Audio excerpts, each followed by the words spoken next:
Tohle je lematika. Ahoj, máme tady jednoduchý příklad na použití vzorce, který jsme si právě odvodili. Máme funkci gx, přirozený logaritmus z x na druhou plus 326x. Jo? A my jsme viděli, že platí, že když mám derivaci ln x, tak je to 1 lomeno x. Jo? To znamená, teďka, když mám funkci ln z x na druhou plus 326x a já chci najít derivaci, tak mám g derivace. A co je to?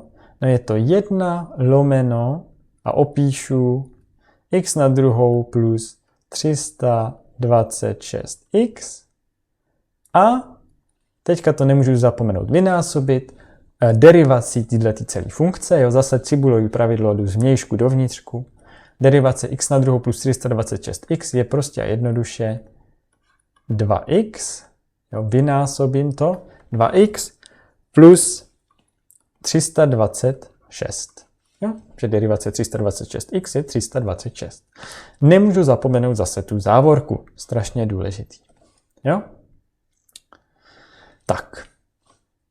To je celý. Jo?